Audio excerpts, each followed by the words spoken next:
오늘은 열왕기 하 제20장을 우리가 공부를 하도록 하겠습니다. 자, 우리가 성경에서 보면은 열왕기서에서 열왕기상 하에서 다윗과 솔로몬을 제외한, 물론 솔로몬은 이제 그 사무엘서에서 등장하고 열왕기상에서 잠깐 등장하고 1장에서 등장하고 이제 그 이후로 이제 솔로몬이 내용들이 열려지는 시대가 펼쳐집니다. 성경에서. 그 외에 솔로몬을 제외한 그 이스라엘 왕국의 왕들 가운데서 가장 많은 표지를 차지하는 사람이 여러분들 잘 아시는 것처럼 아합이에요. 아합의 행적들이 제일 많이 나타나요. 왜 제일 많이 나타나는가 하면은 남과 북을 병들게 만들었던 그 원인들, 발상들이 물론 북이스라엘의 여로보암으로부터 물론 시작을 되었지만은 남유다를 병들게 만들고 이스라엘 전체를 그냥 우상 숭배로 완전히 그냥 물들게 만들었던 그 뿌리가 아합이에요. 심지어 아합은 기업 물을 자를 죽여버리고 자신이 그 기업을 차지할 정도로 하나님의 말씀, 그 법도와 규례를 완전히 그냥 짓밟아버리는 그런 왕이었습니다. 그런가 하면은 이제 두 번째에 이스라엘의 남과 북의 이스라엘의 왕들 가운데서 많은 표지를 차지하는 사람이 있는데 그가 바로 히스기야입니다. 특히 히스기야는 우리로 하여금 신앙이 어떤 모습으로 세워져야 되는가라는 것을 우리에게 가르쳐주고 있는 한 왕입니다. 우리가 분열 왕국으로 봤을 때에 이스라엘의 분열 왕국의 역사가 여러분들 잘 아시는 것처럼 BC 930년부터 분열 왕국의 역사가 일어나거든요. 이 BC 930년에 르호보암이 BC 930년에 남과 북이 여러분들 갈라지지 않습니까? 남유다에는 르호보암이고 그리고 북이스라엘에는 여로보암 1세죠. 여로보암 1세가 왕으로서 나라를 다스리면서 이 남과 북의 역사 속에서 가장 선한 세 왕들이 있었습니다. 그죠? 요사밧이었고 그리고 누구였습니까? 히스기야였고 그 다음에 요시아였습니다. 요사밧 그 다음에 히스기야 그리고 요시아입니다. 요사밧은 여러분들이 잘 아시는 것처럼 누구와 사돈의 결과를 맺습니까? 이스라엘 역사에 있어서 가장 많은 표지를 차지했던 악한 왕, 대표적인 악한 왕이었던 아합이었죠. 아합의 아내가 누구였습니까? 이세벨. 아합과 이세벨 사이에 태어난 딸이 있었죠. 아달랴. 며느리로 맞이하죠. 그죠? 그래서 요사밧이 가장 실수했던 부분들이 바로 이 문제들이었습니다. 그런데 이 문제들은 왜 일어나게 되었는가라는 것입니다.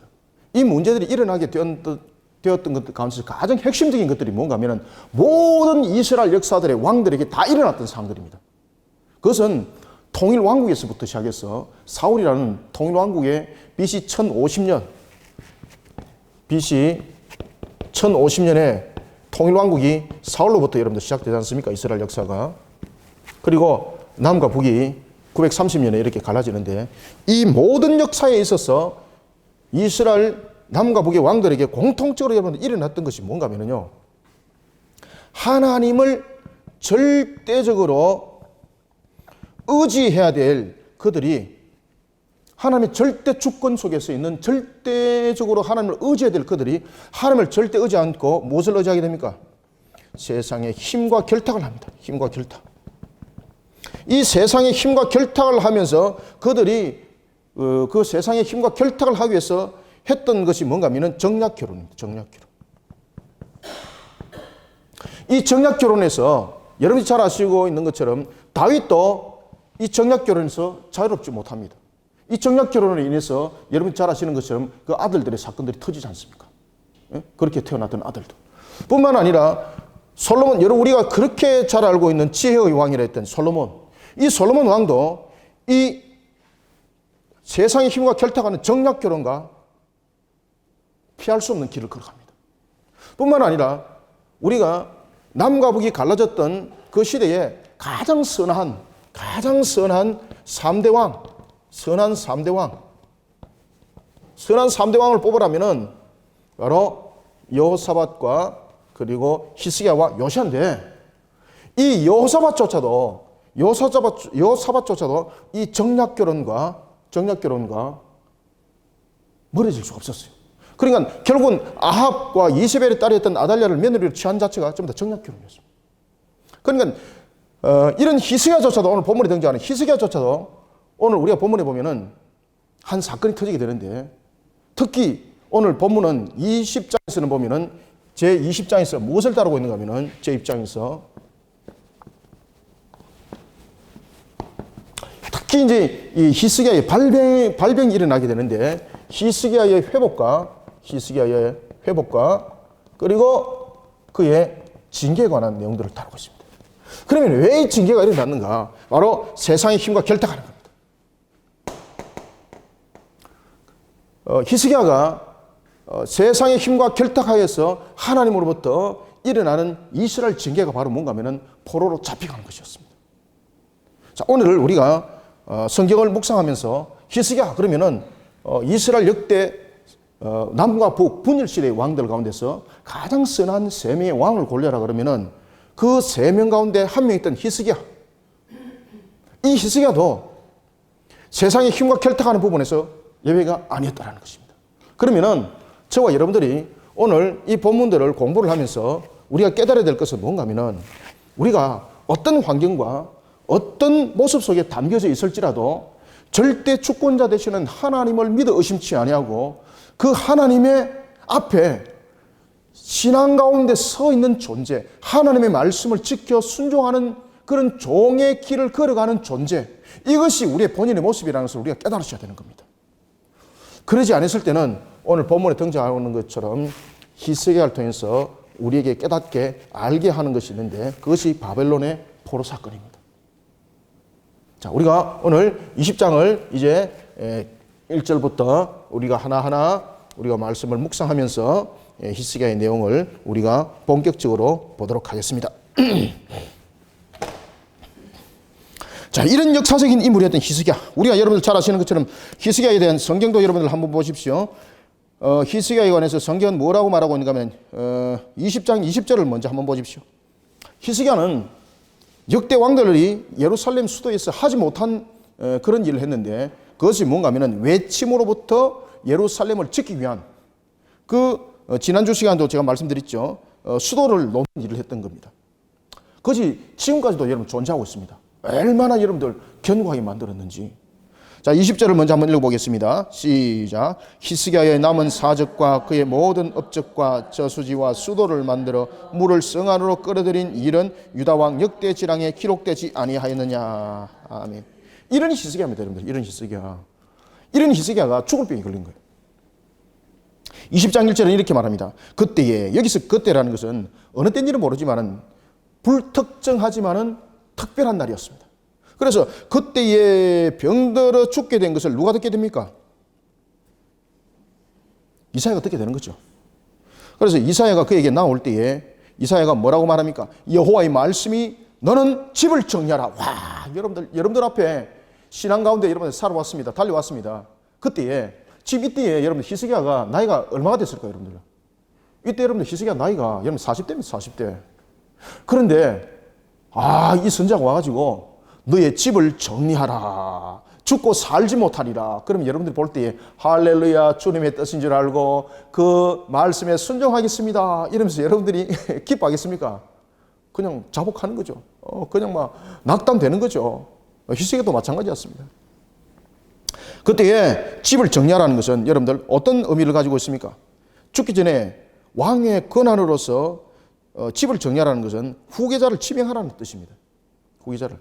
그래서 여기에 내용을 이제 보면서 여러분들이 잘 아셔야 될 것은, 여기에서 여호와 하나님의 말씀이 너는 집을 정리하라고 했다. 그리고 너는 죽고 살지 못할 것이다. 그러면 집을 정리하라는 것은 후계자를 지명하라 그랬다. 그래서 어떤 사람들은 므낫세가, 히스기야가 발병 걸리기 전에 이미 므낫세가 존재하고 있었다.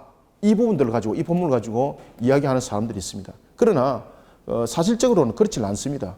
그래서 어떤 사람들은 그렇게 이야기를 하기도 합니다만은, 우리에게 더욱더 분명하게 우리가 전체적인 그 문맥을 통해서 볼 때에는 히스기야가 왜 낙담을 할 수밖에 없었을까라는 것을 우리가 크게 두 가지로 볼 수가 있습니다. 첫 번째는 그가 여러분들 왜 심히 통곡하고 그가 낙담을 하겠습니까? 40이라는 정말로 젊은 나이에 자신의 생명을 잃어버린다는 것. 이게 얼마나 여러분 낙담되는 거겠습니까?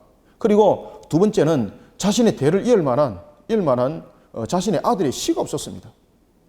그래서 그가 심히 통곡하고 마음이 무너질 수밖에 없는 거죠.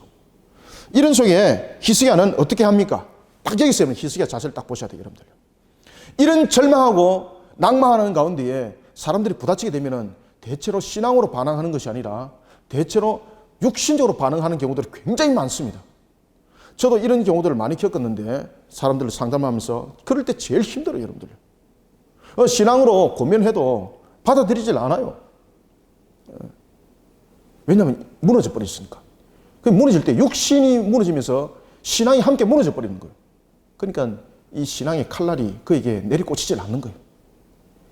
그런데 오늘 우리가 반드시 여러분이 기억해야 될 것은 히스기야가 하나님은 이렇게 말씀하십니다. 여러분 히스기야와 다윗의 공통점이 무엇이겠습니까? 히스기야와 다윗의 공통점. 오늘 본문에 짧지만은 하나님이 한 줄로 딱 정리를 했어요. 이 공통점이 뭔가 하면은 다윗은 여러분들 시편을 통해서도 보면은 다윗이 어떤 문제에 부딪혔을 때에 다른 왕과 다른 점이 있었습니다. 그것은 무엇이었습니까? 사울이 어떤 문제가 부딪혔습니다. 그는 하나님을 찾는 것 같이 보였지만은 하나님을 찾는 것이 아니라 방법을 찾았고 사람을 찾았습니다. 왕들이 발병이 났습니다. 하나님을 찾은 것이 아니라 이방의 박수무당을 찾았습니다. 그죠? 그런데 다윗과 히스기야의 공통점은 뭔가 하면은 문제에 부딪혔을 때에 그렇게 낙담되어서 무너질 때에 이들이 어디를 노크를 했는가 보십시오. 그래서 우리가 마태복음에서 그런 이야기 하지 않습니까? 주님께서 구하라. 그러면 구할 것이요. 두드리라. 그러면 열릴 것이다. 누구를 찾았다고요? 주님을 찾아는 거예요. 주님을. 어떤 문제에 대해서 공통점은 뭔가 하면 주님 앞으로 나가는 겁니다. 주님 앞으로. 주님 앞으로. 이게 여러분들 위대함이에요. 이게 히스기야를 되게 만들었고 이것을 다윗이 다윗 되게 만드는 거예요. 오늘 성경에 그 이야기를 하고 있습니다. 히스기야가 죽을 발병에 걸렸습니다. 얼마나 낙담하겠어, 그죠? 그때 그가 사람 부여잡고 의로진을 부여잡고 말하는 것이 아니라 제일 먼저 그가 나갔던 것이 어딘가 하면은 신앙으로 여호와께 인격적으로 나가는 겁니다. 그래서 그것을 성경은 뭐라고 우리에게 표현하고 있는가 하면은 나철벽으로 향하였더라. 이게 공통점입니다. 나철, 어디로?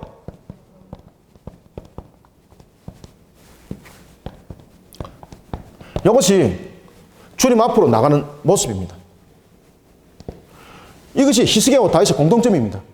낯을 벽으로 향하였더라 라고 말했을 때 이 낯은 여러분들 우리의 말하는 말 그대로 인격입니다. 인격. 우리의 지정의가 온전히 주님께 엎드리더라는 거죠.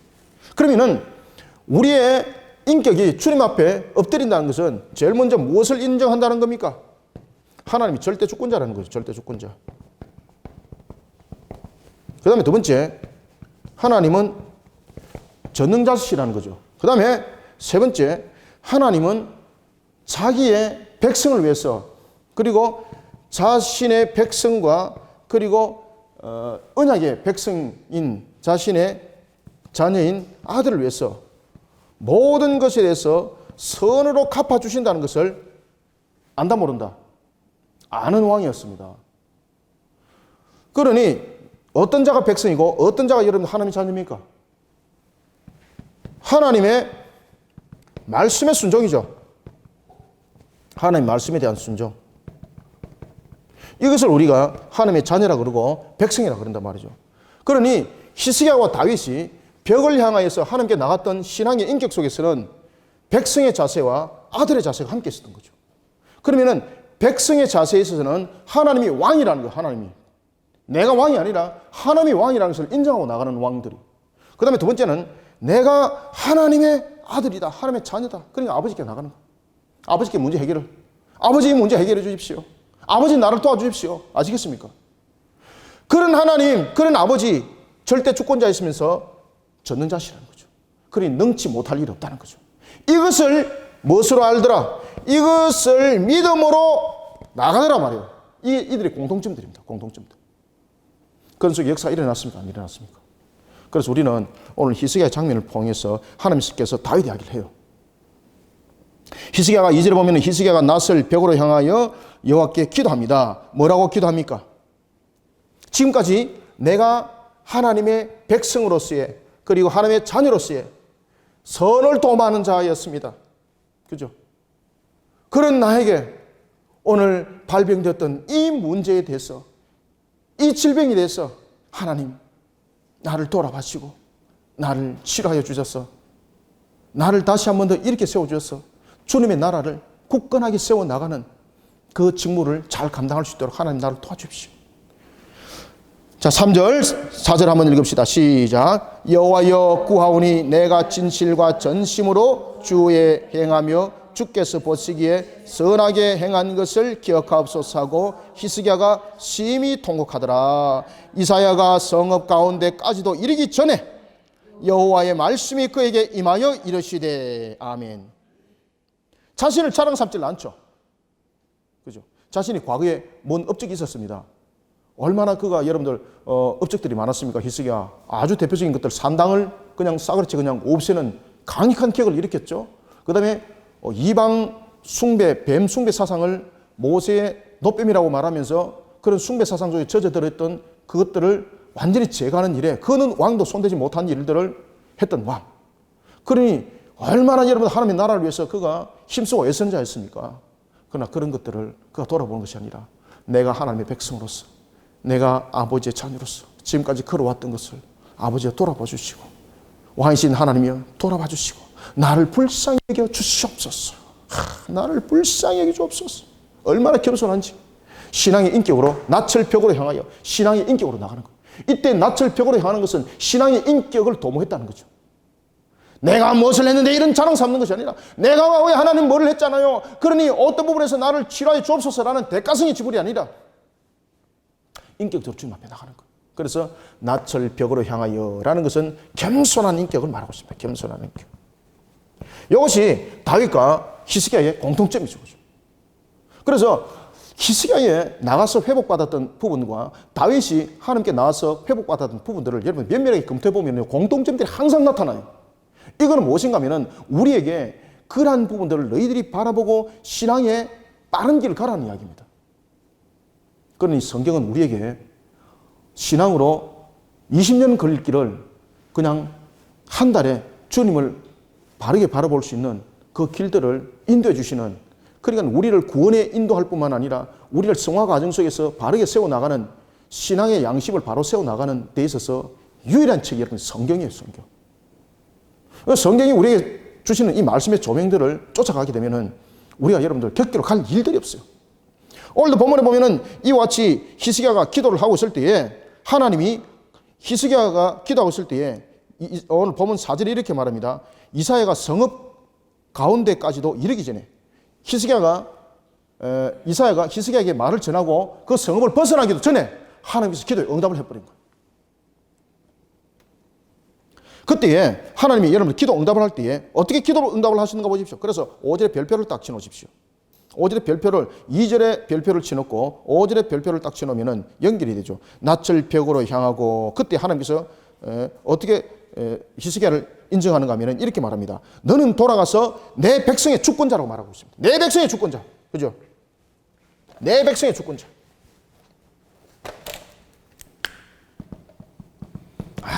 얼마나 여러분들 내 백성의 주권자.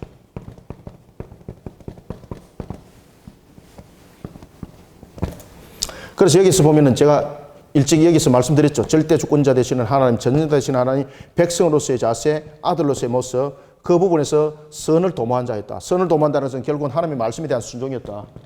하나님이 히스기야를 향해서 뭐라고 말씀하시는가 하면은 내 백성의 주권자라는 거, 주권자. 와, 대단하죠, 여러분들요. 이스라엘의 모든 역사, 그러니까 이스라엘의 BC, 이스라엘 역사 어디부터 시작됩니까?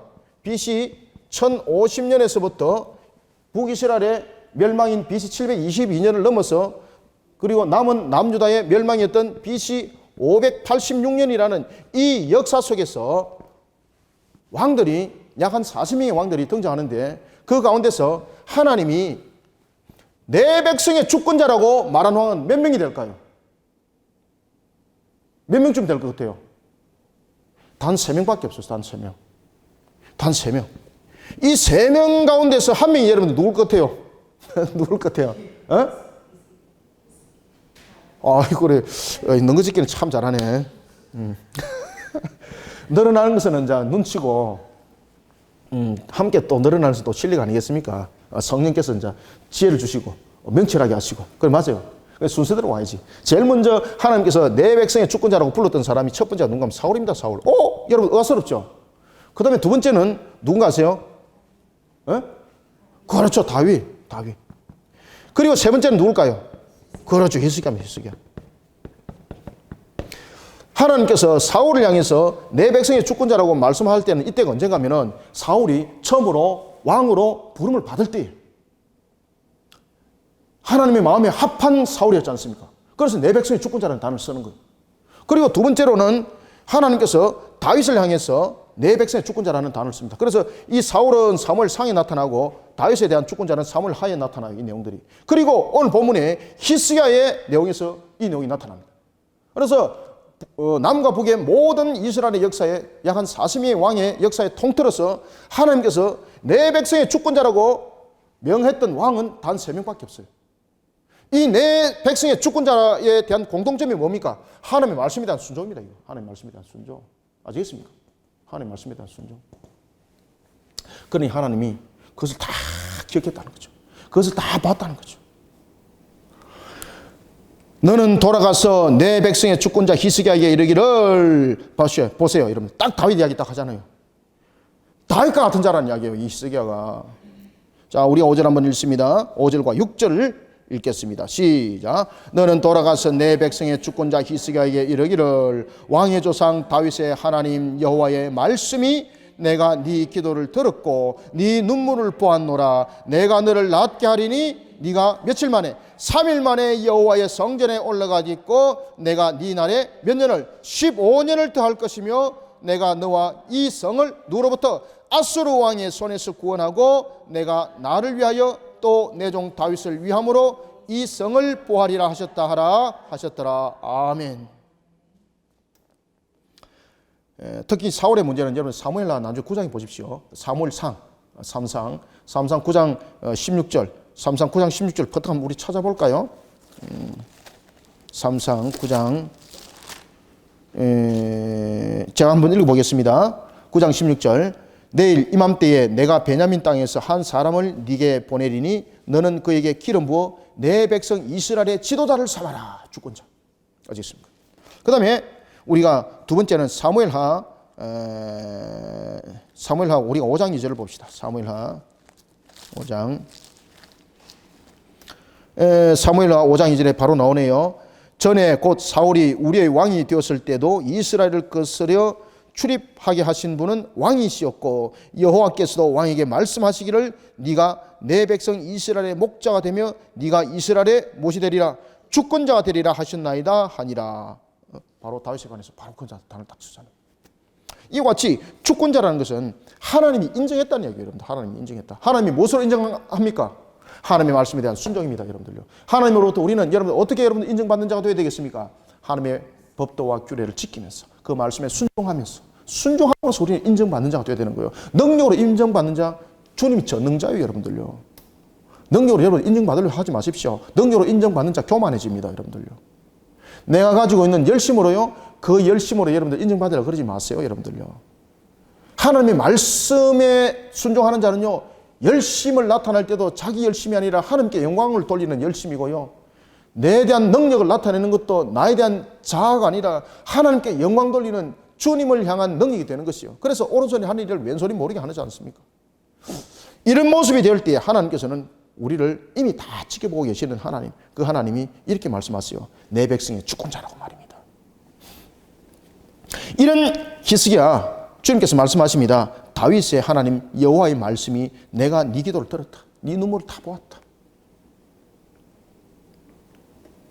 그런 히스기야 기도에 하나님께서 적극적으로 응답했다는 거죠. 왜냐하면 이 병에 대해서 적극적으로 응답하지 않으면 안 되는 문제이기 때문에.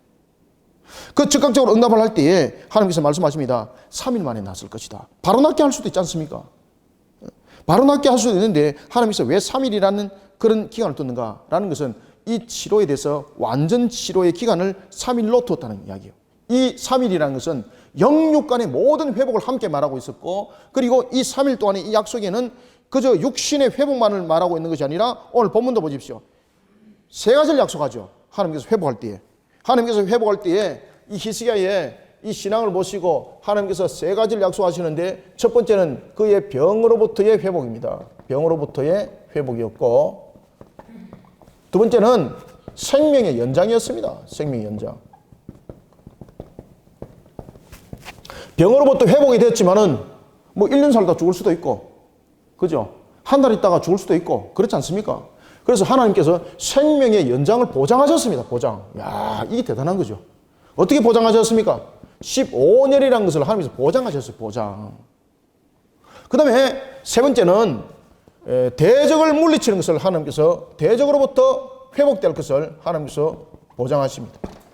그래서 병으로부터 회복, 그리고 생명을 회복시키시고 대적으로부터 회복시키시고 이런 역사를 일으킨다는 거죠. 그러니 여러분들요, 우리 하나님의 말씀에 대한 순종으로 나의 겸손한 신앙이 전인격적으로 주께 나갔을 때에 여러분들 속에 이런 병으로부터의, 생명으로부터 연장, 회복, 대적으로부터의 회복, 이 역사 동일하게 일어납니다. 모습은 달라질지라도. 그러니 우리가 신앙 가운데 바로 서서 나갈 때에, 제가 녹화되기 전에 서두에 여러분들에게 말씀드렸지 않습니까? 하나님의 신앙으로 담대하게 결단하고 나가라고. 두려워하지 말라고. 15년을 더하였더라. 하나님의 은혜로, 여기서 15년을 더하였다는 것은 어떤 내용을 담고 있는가 하면, 하나님의 은혜로 그냥 덤에 15년을 살았습니다. 이야기가 아닙니다. 하나님께서 그의 15년의 생명을 왜 보장했을까라는 것입니다. 여러분, 이것을 잘 아셔야 돼요, 여러분들요. 하나님께서 그냥 병을 회복시켰는데 신약과 구약의 모든 부분들을 통틀어서 15년이라는 생명을 보장한 왕은 히스기야 왕밖에 없었습니다. 그러면은 하나님은 이 15년이라는 보장을 통해서 무엇을 약속하셨을까? 그죠? 그러면 히스기야가 그 속에서 읽어 나갔다는 이야기죠. 그러니 하나님께 주신 그 내용들을 가지고 히스기야는 이 15년을 절대 헛되이 있었지 않습니다. 그러면은 이 15년은 무엇을 말하는가 하면은 그저 덤으로 준 인생이 아니라, 덤의 인생이 아니라 무엇을 말하고 있습니까? 덤의 인생이 아니라 이 15년이라는 것은 모든 것이 하나님의 뜻을 수반하는 그런 인생의 여정을 걸어가라는 것입니다. 바로 이 15년. 히스기야가 그것을 읽은 거예요. 그래서 나중에 그가 15년 회복되는 속에 그가 3년 후에 아들을 낳습니다. 머나세를. 그 머나세를 낳아가지고 그 머나세를 갖다가 어릴 때부터 자기 옆에 두면서 왕이 어떻게 나라를 다스려야 되는지를 가르쳐 주는 거예요. 어린 아들에게. 자, 여러분들 봅시다. 그러면서 이사야가 7절에 보면은 무화과 반죽을 가지고 오라 그럽니다. 그런데 여기서 무화과 반죽이라는 것은 여러분들이 잘 아시는 것처럼 무화과 반죽의 능력으로 히스기야가 치료되었습니까? 아니면은 무화과 반죽은 하나님께서 사용한 도구에 불과합니까? 그렇죠. 하나님께서 여러분들 그냥 낫게 할 수도 있죠. 그런데 무화과 반죽을 가지고 오라는 것은 모든 것들이 하나님께서 사용한다는 거죠. 말씀으로 치료할 수도 있습니다. 손을 져서 치료할 수도 있습니다. 어떤 그 물질들 그 상처에 발라서 치료할 수도 있습니다. 그러나 그 속에서 동일한 것은 뭔가 하면은 모든 것들은 하나님의 능력으로 회복된다는 거예요, 여러분들요. 예수님께서도 여러분들 잘 아시는 것처럼 눈먼 자를 치료하실 때에 말씀으로 눈을 뜨게 하시는가 하면은 어떻게 했습니까? 그렇죠. 그러니까 여러 방법들이 있다는 거죠. 그러니까 그 여러 가지 방법 속에서 동일한 것들은 뭔가 하면은 그 물질의 능력이 아니라는 것을 우리에게 반드시 알아라는 겁니다. 하나님의 능력, 그 전능성, 하나님의 전능자, 이 전능자, 절대 주권자 되시고 이 전능자 되시는 하나님, 이 하나님께서 모든 것들을 낫게 하셨더라. 그때에 이렇게 말합니다. 아수르 문제로 인해서 히스기야가 얼마나 여러분들 고생들이 많았습니까?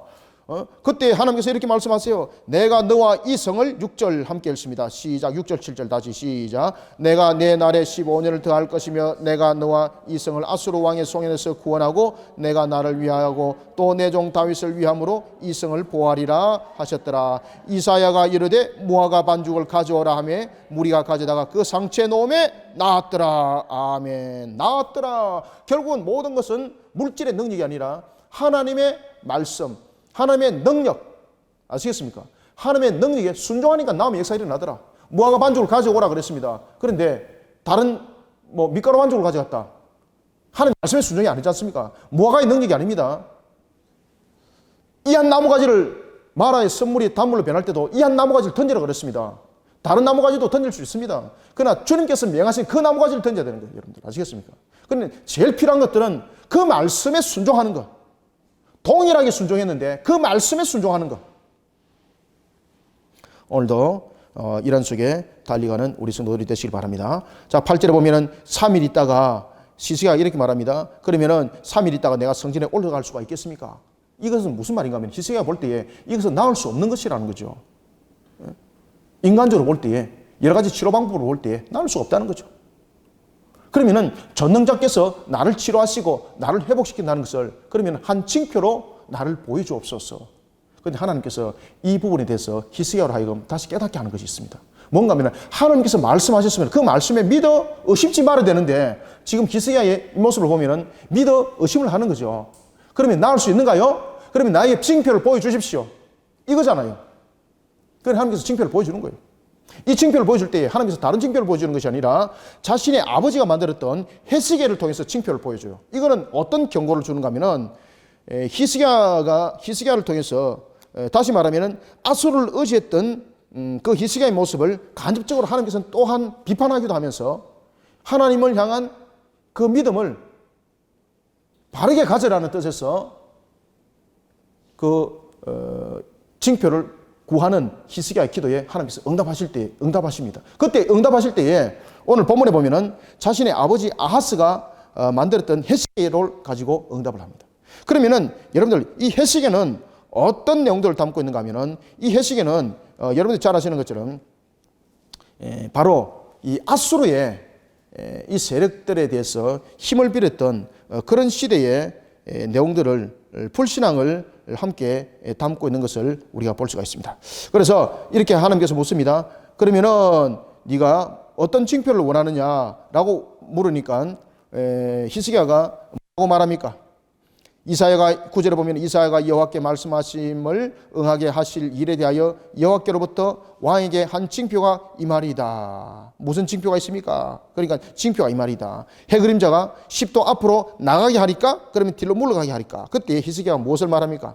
해가 10도로 뒤로 물러가게 하라는 거죠. 그러면은 이거는 말 그대로 시간으로 말하면은 거꾸로 시간이 가는 거죠. 지금 특히 이제 해시계가 말하고 있고, 여기에서 보면은 해 그림자라는 것은 시간의 개념을 말하고 있는 겁니다. 지금 시간의 개념을 말하고 있다는 것은 이게 지금 우리가 이제 보는 측면에서 이 지구의 자전과 공전과 이런 문제들에서 지금 함께 문제가 지금 일어난다는 이야기입니다. 이게 해 그림자 뒤로 가는 것은 역사가 거꾸로 간다는 이야기지 않습니까? 이게 있을 수가 있는 내용입니까? 그런데 하나님께서 그 모든 것들이 어떤 변화도 없게 하면서 해시계가 10절, 11절 두 절을 읽습니다. 뒤로 물러가게 합니다. 자, 읽어보겠습니다. 시작. 히스기야가 대답하되 10도가 뒤로 물러갈 것이니다 하니라. 선지자 이사야가 여호와께 간구하며 아스의 해시계 위에 나아갔던 해 그림자를 10도 뒤로 물러가게 하셨더라. 아멘. 10도 앞으로 나가는 것은 우리가 일상적으로 시간이 흘러가는 거죠. 그러니까 10도 뒤로 물러가게 하는 것은 시간이 거꾸로 흘러가는 거죠. 이건 누가 할 수 있습니까? 그러나 하나님께서는 그 기도대로 10도 뒤로 물러가게 합니다. 이 10도 뒤로 물러가게 하는 것은 히스기야가 하나님을 온전하게 믿지 못하는 것에 대한 하나님의 일종의 경고기도 합니다. 그래서 뒤에 나중에 히스기야가 발병이 회복되고 난 뒤에 문제가 터진 것이 이런 부분들입니다. 그래서 우리가 제일 중요한 것은 어떤 관계 속에서도 항상 우리는 무엇을 하든지 항상 겸손함을 잃지 아니하는 그런 성도들이 되어야 되겠습니다. 자, 히스기야가 이제 회복되었습니다. 그때 히스기야가 회복됐다는 사실을 이 바벨론에서 듣게 됩니다. 이때 바벨론은 큰 제국을 형성하고 있는 것이 아니라 조그마한 그 어떤 도시들을 형성하고 있는 그런 신흥 국가였습니다. 그러니까 어떤 힘의 세력 속에서 내가 1등이다, 2등이다 이렇게 말할 수 없는 그런 세력들이었습니다.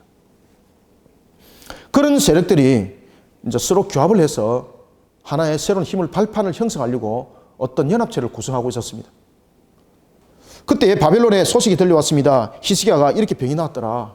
와, 여러분들요, 이게 그냥 죽을 병인데 그의 신이 살렸었더라. 그래서 그의 모습을 이제 확인하면서 겸사 두 가지 목적으로 가는 겁니다. 첫 번째는 히스기야의 발병이 회복됐다는 것에 대해서 그에게 문안 인사를 가는 것이고, 두 번째는 이 바벨론이 왜 히스기야를 찾아갔는가라는 것입니다. 이때 바벨론이 신흥국가로서 자신들의 세력을 규합하려고 꿈틀거리고 있을 때인데, 자신들과 함께 세력을 규합할 수 있는 나라는 결국은 아수르와 대항할 수 있는, 그리고 아수르와 적대적 관계에 놓여 있는 그들의 나라들만이 서로 간에 연합을 할 수 있고 규합할 수가 있었거든요.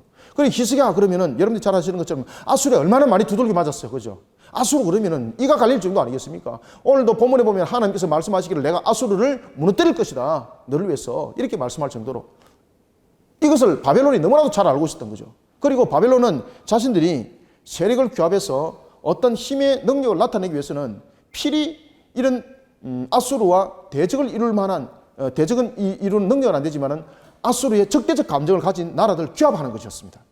이 바벨론이 이것을 잘했던 겁니다. 이 협상을 하기 위해서 바벨론이 찾아온 거예요, 이때. 그때 히스기야가 어떻게 조치를 취합니까?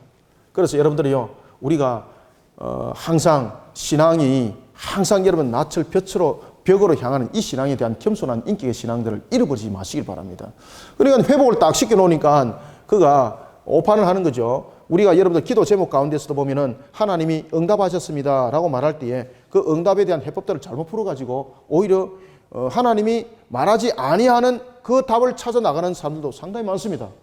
오늘 본문에 보면은 히스기야가 자신의 병의 회복을 바라보고 축하 사절로 온 그들을 향해서 그 병에 관한 회복에 대한 하나님의 은혜의 능력을 말하는 것이 아니라 자신의 모습을 통해서 자신이 어떤 자인가를 보여주기 시작하는 겁니다. 왜냐하면 그 당시에 이제 바벨론에서 자신의 병문안 회복된 것을 문안을 왔을 때에 그 목적이 두 가지 목적을 가지고 있었다 그랬죠. 히스기야의 병의 회복에 대한 문안에 대한 목적과 두 번째는 제일 큰 목적이죠. 무엇입니까? 아수르와 대적하는 동맹을 형성하는 것이었습니다. 그러다 보니까 히스기야는 자신이 하나님의 은혜로 어떻게 회복되었는지, 하나님의 능력이 무엇인지를 말하면서 오히려 그들에게 연합의 구성이 아니라 하나님 앞에 붙들려야 된다는 것을 증거해야 될 복음의 사도가 되어야 되는 거예요. 그죠? 복음의 증인. 그런데 오늘 본문 보십시오. 히스기야가 어떻게 했는지. 자, 12절 13절 읽습니다. 시작. 그때에 발라단의 아들 바벨론의 왕 블로닥 발라단이 히스기야가 병들었다 함을 듣고 편지와 예물을 그에게 보낸지라. 히스기야가 사자들의 말을 듣고 자기 보물고의 금, 은과 향품과 보배로운 기름과 그의 군기고와 창고의 모든 것을 다 사자에게 보였는데 왕궁과 그의 나라 안에 있는 모든 것 중에서 히스기야가 그에게 보이지 아니한 것이 없더라. 아멘. 이 바벨론에서 사절단이 방문하게 된 것은 단순히 히스기야의 병의 나음에 대한 축하 문제뿐만 아니었습니다. 그들은 반아수르 동맹에 따른 그런 어떤 정치적 내용들을 함께 가지고 온 것입니다. 그러니 오늘 13절에 보면은 히스기야가 그런 사자들의 말을 들은 거예요. 그때에 히스기야가 무엇을 보여줍니까? 두 가지를 보여주죠. 첫 번째는 무엇을 과시합니까? 내가 가난한 나라가 아니라는 것을 그가 제일 먼저 보여주면서 경제적 과시를 합니다. 경제적 과시. 허풍 떠는 거죠, 이제. 물론 허풍 떠는 것은 아니지만. 그때 그가 히스기야가 사자들의 말을 듣고 두 가지의 보여줘서는 안 되는 그 문을 열립니다. 첫 번째, 자기 보물고입니다. 이 자기 보물고는 그 속에 무엇이 있습니까?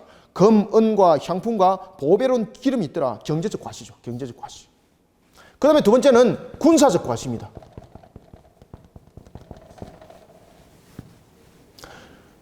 두 번째는 그의 군기고와 창고의 모든 것을 다 사자에게 보여줬더라. 군사력을 과시하는 거죠. 왜 군사력을 과시를 하는 겁니까? 내가 비록 아수르에 의해서 여러 가지 고난을 당했지만은 그 아수르가 18만 5천이 죽임을 당하고 결국은 아수르가 우리를 이기지 못했다 라는 부분에 대해서 군사력을 과시를 하면서 자신의 신무기에 대한 신구무기에 대한 이 화력을 그가 보여주는 겁니다. 군사력을 과시를 하는 겁니다.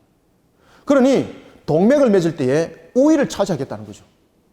이 내용들은 결국은 뭔가 하면은 경제적으로 과시를 하게 되고 군사적으로 과시를 하게 되는 것은 그의 동맹에 응답하겠다는 이야기입니다. 지금 이게 이야기가.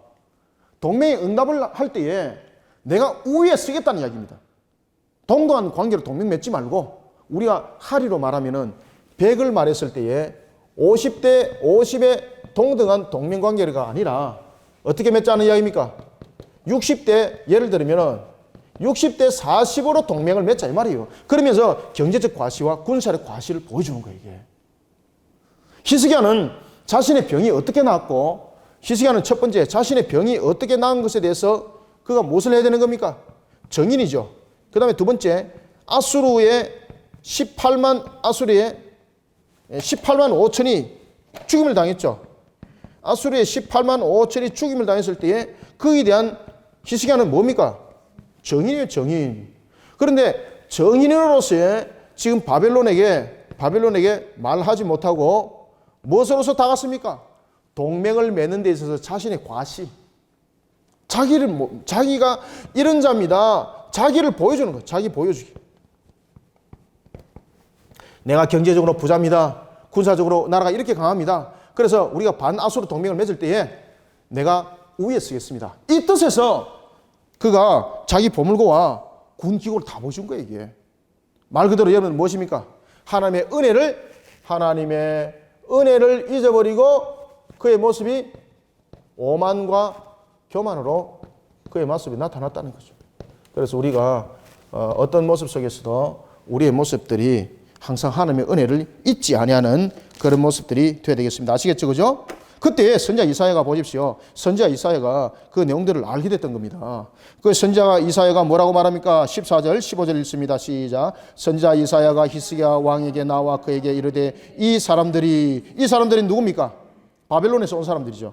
이 사람들이 무슨 말을 하였으며 어디서부터 왕에게 왔나이까? 히스기야가 이르되 첫 번째 먼 지방 바벨론에서 왔나이다 하니 이사야가 이르되 그들이 왕궁에서 무엇을 보았나이까 하니 히스기야가 대답하되 내 궁에 있는 것을 그들이 다 보았나니 나의 창고에서 하나도 보이지 아니하는 것이 없나이다 하더라. 아멘. 이것은 무엇입니까? 먼 지방 바벨론에서 왔다는 이야기는 자신이 다스리는 이 남유다의 국력이 바벨론에까지 그런 먼 지방에까지 지금 전파됐다는 거죠. 지금 자랑하는 거죠. 이런 자랑스러운 일이 있었더라. 그가 여러분들요 이사에게 얼마나 그가 자랑스럽게 지금 이야기들을 지금 내뱉고 있겠습니까? 아이고 우리 나라가 얼마나 강건하게 세워지는지 이사야 선지자에게 그렇게 말합니다. 저 먼 지방 바벨론까지 다 알고 있더라고. 이거 얼마나 기쁜지. 그래서 내가 말이지 그 먼 지방에서 온 그 바벨론에서 온 그 사람들에게 내가 어떤 사람인지 내 창고와 그리고 무기고까지 다 보여줬더라. 자신의 능력과 그리고 남유다의 국력이 그렇게 멀리 알려졌더라. 이것을 이사야에게 자랑을 한 거예요. 내가 잘했죠. 이렇게 잘했죠. 그러니까 이사야가 뭐라고 말합니까? 왕은 결코 해서는 지금 안 될 일을 했습니다. 왜입니까? 바벨론과 동맹을 통해서 반아수르 정책을 견고하게 하겠다면서 자신을 자랑 삼은 첫 번째 죄. 그 다음에 두 번째는 하나님의 영광을 가려버렸죠. 그죠? 하나님의 은혜를 망각하고 자신의 모습을 드러내는 거죠. 그러니 이 두 가지 부분들로 인해서 히스기야가 하나님으로부터 징계를 받습니다. 어떤 징계를 받는가 보십시오. 자, 16절부터 21절 그 내용인데 16절 봅니다. 이사야가 히스기야에게 이르되 여호와의 말씀을 들으십시오. 이거는 여러분들 경고나 주의 정도가 아닙니다. 경각심을 지금 일으키는 겁니다. 아주 심각한 문제예요. 어떤 이야기인가 하면은 이렇게 말합니다. 자신이 자랑 삼았던 모든 것. 자신이 무엇을 자랑 삼았습니까? 히스기야가 자신의 재력을 자랑 삼았죠. 그 다음에 무엇을 자랑 삼았습니까? 자신의 군사력을 자랑 삼았죠. 이 모든 것을 빼앗김을 당할 것이라는 거죠. 자신이 자랑 삼았던 것. 왜요? 이 자체를 가지고 하나님의 영광을 드러낸 것이 아니라 하나님의 영광을 가려버렸죠. 그러니 하나님의 영광을 가렸던 이 재력은 필요 없는 거죠. 이 군사력은 필요 없는 거죠. 왜? 이것은 자기의 힘이니까. 하나님의 힘이 아니니까. 그때 이렇게 말합니다. 자신이 자랑 삼았던 것들 17절 여호와의 말씀이 날이 이르리니 왕궁의 모든 것은 뭡니까? 왕궁의 보화뿐만 아니라 그 왕족들까지를 다 포함하고 있는 겁니다. 그 모든 것과 그리고 왕의 조상들이 오늘까지 쌓아두었던 것들 자랑 삼은 거죠. 어디로 빼앗김을 당할 것이라? 바벨론으로 빼앗김을 당할 것이다. 그리고 이 예언의 말씀대로 바벨론에서 나중에 이스라엘이 무너지죠. 그리고 이 예언의 말씀이 바로 적용이 됐던 사람이 바로 누군가 하면 자신의 아들 므낫세였습니다.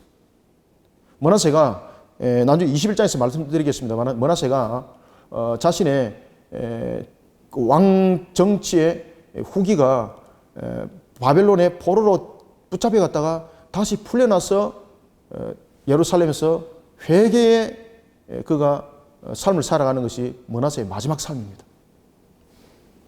자, 이와 같이 성경은 이렇게 말하고 있습니다. 바벨론에게 모든 것이 뺏길 것이다.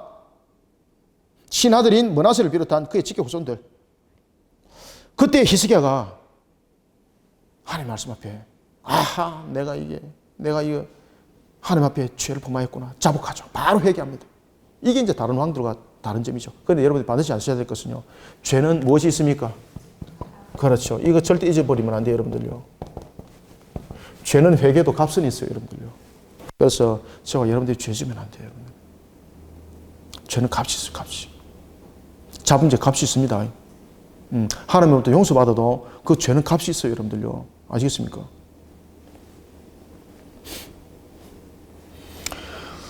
자, 19절부터 20절까지 한번 읽겠습니다. 시작. 히스기야가 이사야에게 이르되 당신이 전한 바 여호와의 말씀이 쓰나니이다 하고 또 이르되 만일 내가 사는 날에 태평과 진실이 있을진데 어찌 선하지 아니하오리까 하니라. 히스기야의 남은 사적과 그의 모든 업적과 저수지와 수도를 만들어 물을 성 안으로 끌어들인 일은 유다왕 역대 지략에 기록되지 아니하였느냐. 아멘. 19절이 히스기야의 진실된 회개입니다. 이게 19절이. 히스기야가 즉시 지금 회개를 하는 거죠. 여호와의 말씀이 선하니다. 이 말은 자신의 교만을 깨달았다는 거예요. 이 회개 장면입니다. 회개 장면. 그래서 하나님께서 그것을 받아들이는 거예요. 아시겠습니까? 그런 히스기야는 어떤 업적을 가지고 오셨더라?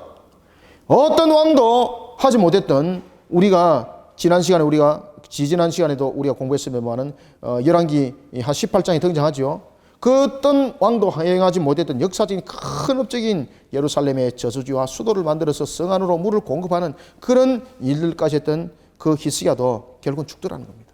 그리고 그를 대신해서 왕이 므낫세가 되는 겁니다. 오늘 우리는 히스기야의 내용을 통해서 우리가 이스라엘의 선한 3대 왕 가운데 한 명이었던 히스기야. 그가 다윗과 같았더라. 그럼에도 불구하고 다윗 속에서도 나타나는 동일한 내용들은 바로 무엇인가 하면 항상 신앙에 겸손한 자가 되어야 된다. 내가 뭔가를 이뤘다는 것이 아니라 하나님께서 이루어 주셨다. 내가 이런 능력을 가졌다는 것이 아니라 주님께서 주신 능력으로 이렇게 모든 것을 회복받았습니다라는 정인이 되시길 바랍니다. 우리는 자신이 능력자가 아니라 정인인 것입니다.